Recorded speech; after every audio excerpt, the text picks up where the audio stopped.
B32 galak bener sih. Suara panggilan telepon memutus pandangan pria itu. Ia segera meraih ponselnya yang ia letakkan di dashboard dekat handrem, membuat tubuh pria itu semakin maju melewati Dina yang duduk di kursi kemudi. Dina dapat menghirup aroma tubuh bercampur parfum mahal yang dikenakan pria itu. Desiran aneh sepintas Dina rasakan. Ia memperhatikan gerak-gerik pria yang terlihat galak, dingin, berkulit hitam, tetapi manis dipandang dan terlihat menarik dengan postur tubuh yang tinggi dan terlihat kekar. Pindah, suara bariton itu terdengar di telinga. Pria itu bicara tanpa melihat wajah Dina yang masih bengong menatapnya. Pria itu baru saja mendapatkan telepon penting dari salah satu anak buahnya. Pindah. Dina tersentak. Ia baru tersadar kalau pria itu memintanya untuk pindah ke kursi sebelah karena ia duduk di kursi kemudi. Galak bener sih. Dina pindah kursi sambil menggerutu dan mengelus dada. Gerutuan Dina masih bisa didengar oleh sang pria. Tetapi pria itu diam tidak merespon. Menyalakan mesin mobil, pria itu melajukan kendaraannya keluar dari jalan kenangan. Terus lurus melaju ke jalan raya. Kang berhenti. Dina turun di halte. Dina bicara sambil berbalik badan menatap sang pria yang terus diam tak mengubrisnya. Seketika nyalinya menciut saat melihat wajah pria itu terlihat serius lebih dingin dari sebelumnya. Dina mulai merasakan rasa takut, kalau-kalau pria itu memang benar penculik. Memberanikan diri Dina bicara. Kang, Dina tadi cuma bercanda loh. Mau diculik sama Akang. Dina gak serius Kang, turunin Dina iya. Pikiran buruk tengah bergejolak di dalam otaknya. Dina sudah menduga yang tidak-tidak. Salah satunya pria itu penjual organ bagian dalam tubuh manusia, atau penjual wanita. Akang gak lihat apa. Kalau tubuh Dina kurus kering, dijual juga gak akan laku, makan juga jarang yang bergizi, jadi tubuhnya Dina mah gak sehat Kang, pahit rasanya. Turunin Dina ya Kang, saat ini Dina sangat menyesal, karena menghindari Junaedi, dengan nekat ia masuk mobil pria yang tidak dikenal. Ia terus bicara dan merayu pria yang masih tak bersuara. Berisik, bisa diam tidak? Pria itu akhirnya bicara, dengan pandangan tetap fokus ke depan. Pria itu bahkan menambah kecepatan kilometer mobilnya. Bersandar di sandaran kursi, Dina pasrah. Mulutnya tak berhenti komat kamit mengucapkan banyak doa. Semoga pikiran buruknya salah dan ia masih diberikan keselamatan. Dilihatnya jam sudah menunjukkan pukul 9:10. Hingga mobil yang membawanya tiba di sebuah pelabuhan. Dina semakin gemetar ketakutan. Ia sudah berniat akan berteriak sekencang-kencangnya dengan kekuatan tenaga supernya, kalau sampai si pria macam-macam atau menyeretnya masuk ke sebuah kapal. Mobil berhenti di sisi dermaga, dengan mengarah, menghadap lautan lepas. Tampak beberapa speedboat tengah bersandar di dermaga. Menurunkan jendela sedikit agar ada udara masuk. Pria itu menarik handrem mematikan mesin mobil. Tunggu di sini. Dengan tegas, pria itu bicara sambil melihat ke arah Dina. Ia membuka pintu dan keluar sebelum Dina bicara lebih banyak lagi. Bip, suara pintu terkunci. Pria itu mengunci kendaraannya meninggalkan Dina. Kang, kenapa Dina ditinggal? Dina bertanya dengan suara keras dari dalam mobil, mulutnya diarahkan ke kaca jendela yang terbuka sedikit. Kaang, Dina memanggil lagi, tetapi pria itu terus melangkah ke arah dermaga. Dina bisa melihat dan memperhatikan dari dalam mobil, pria itu bicara dengan seorang pria lain yang sudah menunggunya. Keduanya lalu berjalan naik ke speedboat yang tengah bersandar. Tak lama, speedboat itu dinyalakan, dan melaju membawa pria itu ke tengah lautan. Dina merasa bingung apa yang tengah menimpanya. Tetapi rasa takut akan pikirannya, sedikit mencair, menghilang. Siapa dia? Dina bertanya sendiri. Di balik sikap dingin dan galaknya, Dina bisa merasakan kalau pria itu memiliki hati yang baik. Ia memilih bersabar menunggu sampai pria itu datang kembali. Memperhatikan seisi mobil, tidak ada yang aneh di dalamnya. Dina hanya melihat dua setel kemeja tergantung di kursi belakang. Menguap efek dari rasa bosan dan kantuknya. Dina merebahkan kursi, agar ia bisa merebahkan tubuhnya sedikit terlentang. Selesai dengan urusannya, speedboat yang membawanya kembali ke dermaga bersama anak buah yang menjemputnya. Pria itu teringat akan wanita yang ditinggalkannya. Berdiri menghalau angin laut, bibirnya sedikit membentuk garis tipis kala mengingat cerewetnya wanita yang menyebut dirinya Dina. Walaupun tatapannya fokus ke depan, saat mengemudi, sebenarnya ia dapat memperhatikan dari ekor matanya. Wanita itu terdiam setelah banyak bicara, terlihat jelas dari wajahnya kalau wanita itu ketakutan tetapi berusaha ditutupinya. Melihat Dina, ia teringat akan wanita yang telah menjadi istri bosnya, Lingga. Sama-sama polos, tampil apa adanya. Bedanya wanita yang bernama Dina lebih berisik dari Maya. Pria itu adalah Lexus, pesawat yang membawanya tiba sore hari di Bandara Soekarno-Hatta. Sultan Jokro bersama sang istri dijemput oleh Burhan. Sedangkan ia langsung meluncur ke Jalan Kenangan untuk menemui Lendra di Lingskaf. Saat kembali, Lexus harus menepikan mobilnya karena harus membalas pesan penting dari kliennya. Hingga membuatnya harus berurusan dengan wanita yang bernama Dina. Sebenarnya bisa saja ia memberhentikan mobilnya dan menurunkan Dina saat keluar dari kawasan Jalan Kenangan. Tetapi entah mengapa hati kecilnya membiarkan dan membawa Dina.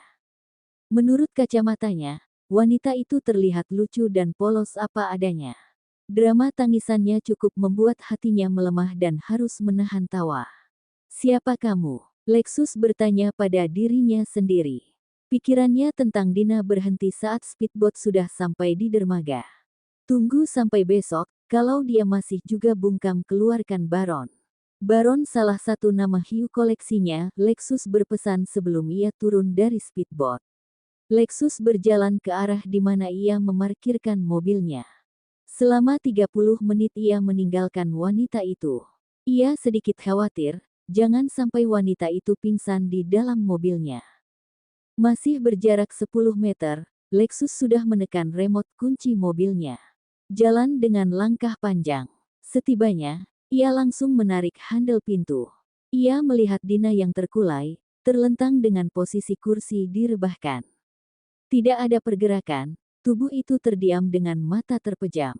Apa wanita ini pingsan? Lexus ragu saat akan menyentuh bahunya. Ia hanya bisa memperhatikan, memandangi wajah Dina di balik kemudinya. Hatinya menjadi was-was. Ia merasa bersalah, sudah meninggalkannya sendirian. Ditatapnya wajah polos itu. Terlihat tenang dan menyejukkan. Berbeda saat ia terbangun, mulut tidak akan berhenti berkicau bak burung camar yang sedang belajar bicara. Bibir dengan garis tipis itu seketika berubah sedikit melebar. Lexus tersenyum kala ia melihat pergerakan tubuh Dina yang berubah meringkuk karena kedinginan, dan berbalik ke arahnya. Hatinya pun ikut tenang, rasa khawatir kalau wanita itu pingsan terbantahkan. Kerasnya kehidupan dan dunia malam yang dijalaninya, membuat ia tidak dekat dengan wanita manapun. Bukan tidak ada wanita yang mengejarnya, hanya saja ia terlalu cuek dan mengabaikannya. Saat ia pergi ke bar atau klub malam, banyak wanita-wanita cantik yang akan mengelilinginya dengan menawarkan kenikmatan sesaat. Tetapi Lexus sangat pemilih, tidak dipungkiri sebagai laki-laki normal, ia akan melakukannya di saat kebutuhan itu datang menyerangnya. Tetapi, ia tak pernah memakai hati. Ia terlalu fokus dengan pekerjaannya. Hingga ia mampu berada di puncak. Ia pernah berada di jalanan, tertindas dan diremehkan. Harus menggunakan otot untuk bisa bertahan hidup di tengah kejamnya persaingan. Siapa yang kuat dia yang akan bertahan. Ia pernah sekarat dan terkapar di jalanan karena tusukan dari lawannya yang bermain curang, dan Linggalah yang menemukan dan menolongnya. Memberinya jalan sampai menuju kesuksesan. Dan masa itu semua telah dilewatinya. Lexus ikut merebahkan kursinya, membaringkan tubuhnya, dengan kedua tangan yang ia lipat ke belakang kepala, menatap dinding atap mobil dengan sesekali menengok ke samping. Memandang wajah Dina yang masih terlelap, udara angin laut masuk ke sela-sela kaca mobilnya. Membuat Dina semakin meringkuk kedinginan. Melepaskan jaket yang dikenakannya. Ia gunakan untuk menyelimuti tubuh bagian atas Dina. Ia tidak tega membangunkannya, ia juga bingung harus membawa dia kemana. Seakan terjebak oleh situasi, ia lebih memilih menunggu sampai wanita itu bangun dan kembali merebahkan tubuhnya. Derajat, derajat, derajat, derajat, derajat. Di Lombok, jam sudah berada lurus di angka 9. Maya kembali masuk ke dalam selimut setelah mensucikan diri dan melakukan kewajiban sebagai muslim. Ia meninggalkan Lingga yang akan bersiap-siap melakukan olahraga lari pagi dengan mengelilingi resort yang berada di Pantai Senggigi. Pria itu sudah mengganti baju kokonya dengan celana jogger dan kaos oblong yang mencetak tubuhnya. Lingga membiarkan sang istri untuk beristirahat setelah semalam habis dilahapnya. Tepat pukul jam 2 malam, Lingga baru berhenti setelah 3 kali mengulang dengan durasi yang cukup lama. Abang lari dulu ya, ia berpamitan, menyempatkan mengecup kening Maya sebelum meninggalkannya sendiri dalam kamar. Hanya suara itu yang terdengar sebagai jawaban dari Maya. Dilihatnya di ruang makan. Sudah tertata rapih bermacam menu sarapan yang sudah Lingga pesan sebelumnya. Jangan sampai Maya bangun belum ada makanan dan membuat sang istri kelaparan. Tetapi hidangan itu belum tersentuh sama sekali. Lingga masuk ke dalam kamar, dilihatnya wanita hamil itu masih terlelap nyaman. Ia benar-benar telah membuat Maya kelelahan. "Hani," Lingga mengusap pipi Maya. "Bangun dulu yuk, kalian berdua harus makan. Jangan sampai jagoanku berteriak kelaparan." Dengan lembut Lingga membangunkan Maya.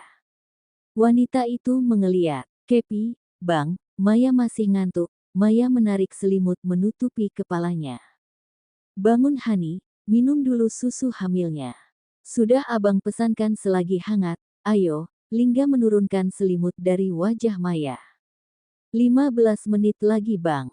Maya menawar. "Baiklah, kalau begitu masih ada waktu untuk abang meminta jatah lagi pagi ini." Lingga sengaja bicara seperti itu agar Maya bangun dan meminum susunya. Dengan cepat, Maya menyingkirkan selimut yang membelit tubuhnya. "Maya bangun bang, ia masih cukup lelah kalau harus melayani keinginan Lingga." Pinter, Lingga merapihkan rambut Maya yang berantakan. Wanita itu duduk di sisi tempat tidur dengan memeluk pinggang Lingga. Pria itu masih berkeringat dengan kostum olahraganya. "Sebentar, Bang." Maya cium bau keringat abang dulu. Semakin hari sikap Maya semakin aneh, mungkin efek kehamilan. Entah kenapa, pagi ini ia ingin bermanja-manja dan menghirup aroma tubuh Lingga yang membuat pusing di kepalanya hilang. Dan Lingga sudah sangat paham akan hal itu. Membuat pria itu sangat senang saat menyadarinya. Karena ia pun sama, semenit saja tidak menghirup aroma tubuh Maya, membuatnya tidak bersemangat. Sudah hilang pusingnya. Dengan posisi masih berdiri dalam rangkulan Maya, Lingga bertanya, tangannya membelai rambut sang istri yang sudah dirapikannya. Maya menganggukkan kepalanya. Menenggadahkan kepala menatap Lingga, Maya bertanya, "Abang lari lama banget." "Dari jam 5 loh." "Kemana saja?" "Tidak kemana-mana Mei, abang hanya memutari resort. Kebetulan abang bertemu dengan teman abang sesama wartawan dulu dan kami mengobrol sebentar." "Cuma teman?" Maya memicingkan matanya. "Iya, Hani, abang masih normal." Lingga terkekeh tertawa. "Apa perlu abang buktikan lagi pagi ini? Apa hubungannya dengan abang yang masih normal?" Maya bingung dengan ucapan suaminya. "Teman abang itu laki-laki. Tapi kamu mencurigai abang. Apa kamu cemburu?" Dengan jujurnya, Maya menganggukkan kepalanya. Wanita itu tidak bisa berbohong menyembunyikan isi hatinya. "Abang senang Mei, dicemburui. Terima kasih kamu sudah sangat mencintai abang." Lingga membungkuk mencup kening Maya. "Tetapi abang yakinkan, kalau dunia abang cuma kalian berdua. Kamu dengan jagoan abang," ucap Lingga setelah kecupan itu terlepas. "Ayo sarapan dulu, abang sudah sangat lapar." Melangkah keluar kamar dengan merangkul pundak Maya, wanita hamil itu tampak cantik, terlihat seksi dengan gaun tidur tipis pemberian sang mertua. "Tante Rosa."